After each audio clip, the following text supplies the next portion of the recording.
Hello mga paps!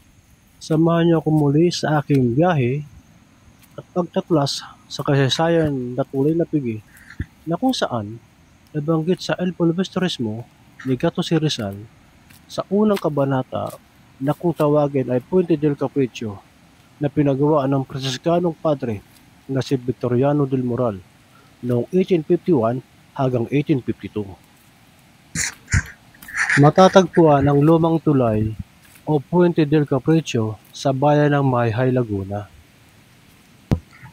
At sa bayan ito, matatagpuan ang isa sa pinakalumang simbahan dito sa Pilipinas. Na ang ngalan ng simbahan ay St. Gregory the Great Parish na ginawa noong 1571 na yari lamang sa kawayan at pawid. Pero dahil hindi siya ang paksa natin ngayon, kaya balik tayo sa lumang tulay. May kahirapan ang pagpanhik at pagpanaog sa lugar na ito, kung kaya't kailangan ng pag-iingat at tibay ng tuhod.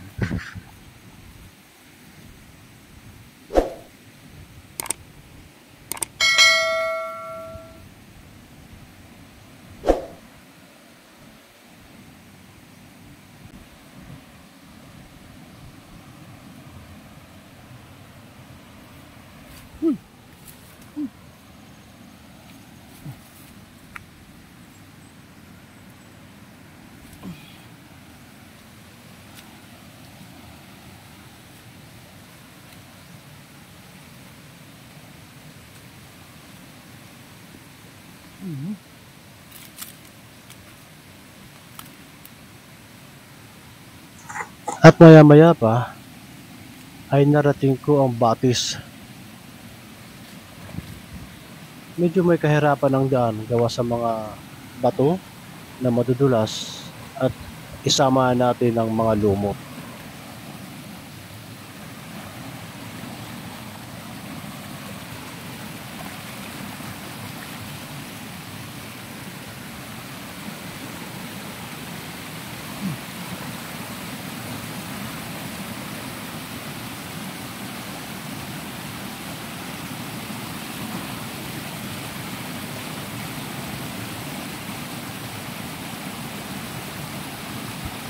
Masusi kong pinagmasdan ng paligid, nakakamangha, dahil sa luntian at sariwang hangin ang malalanghap dito. Sana all.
At sa wakas mga paps, narating ko ng ilalim ng tulay.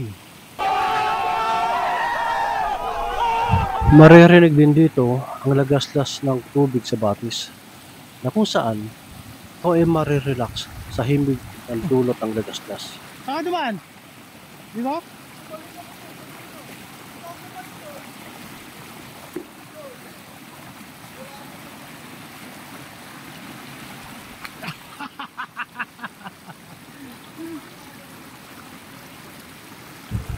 Kaya nagpatuloy ako sa aking paglakad.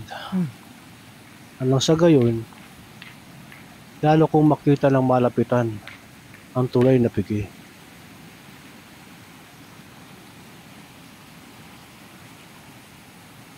At napaisip ako, paano kaya naitayo ang tulay na ito at ganito katibay? Wala namang mga bakal na ginamit. Hindi tulad ngayon, sa panahon natin ngayon, ang mga tulay natin ay marami ng bakal na ginamit at may engineer pa. Nice.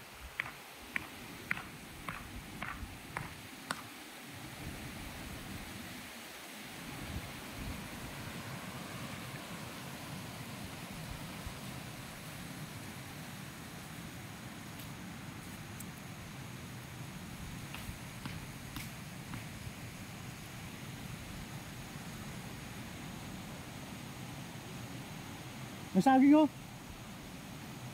Ayun At oh. sa di kalayuan ay may namataan ako sa puno ng saging.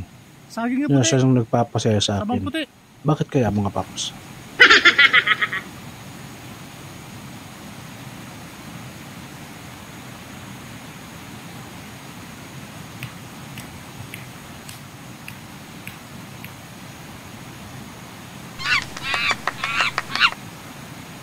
Mukhang alam ko na ang sagot sa katanungan ko ah.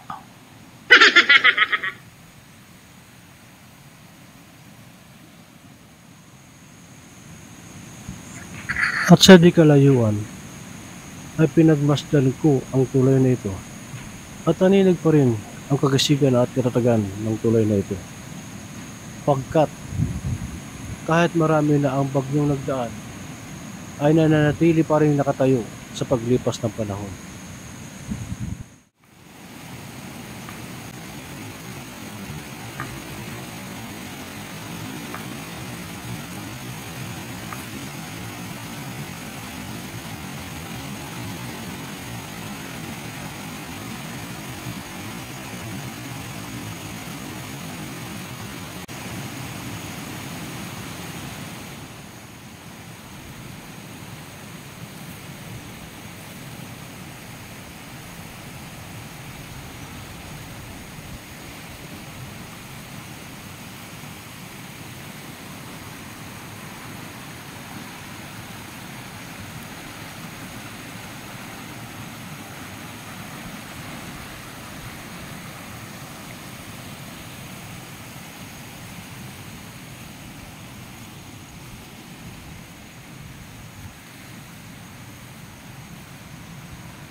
Ano?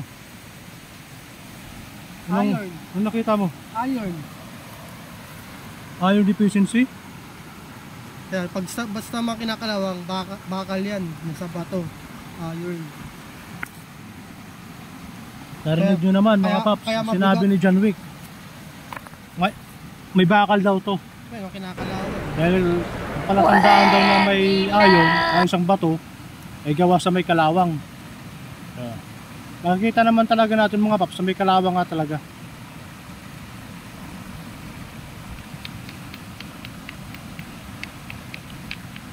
Yung ganitong kalit mga paps, mga 1 kilo na oh. Maliit na bato ito pero 1 kilo na. Umitimbang ng 1 kilo. Maliit siya. So sa bagay, ganito naman talaga ang mga bato rito sa Basapa, mabibigat.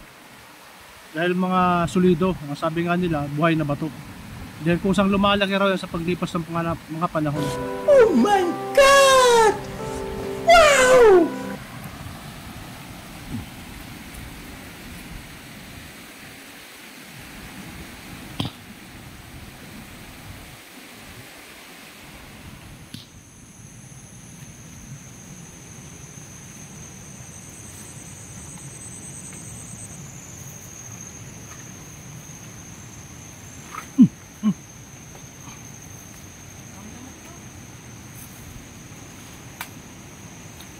Parang mas mahirap patandaan dito, maputik ah.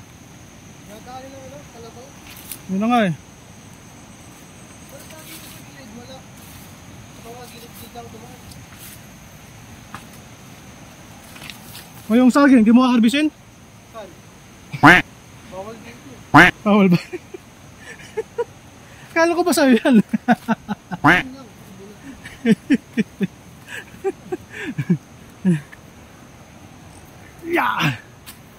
ang kalye.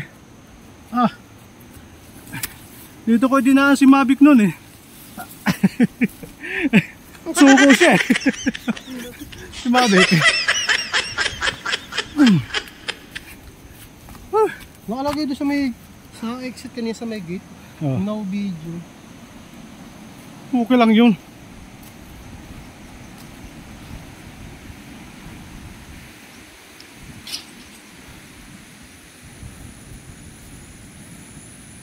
Ang tawid ng kalsada no? Kalsada. Ayan, nagpiling hinyo naman si John Wick ng Pinas. May kalsada raw. Hindi nakikita nga Saan naman yun? Saan kabundukan yun? at kaparangan. Saan ang kalsada?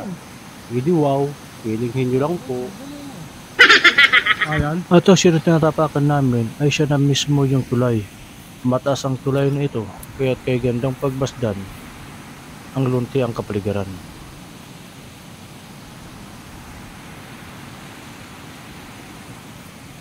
Hindi ba tayo yung daanan dati?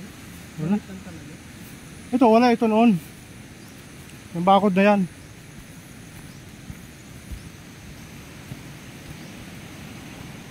Ito parang bago lang to. Alin? Ito tiyatapakan to. Tagal na yan. Niyapak pa ng asa eh. A few moments later. Uling yan. Tanso yung amoy.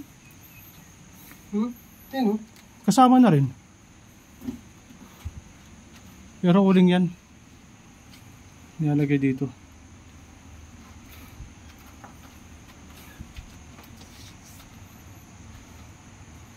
Pero pwede rin. Kasi wala silang pantakip dito kung uling eh. Pag uling nilagay nila rito, ubos. Tanso talaga. Oo. Tara, tara.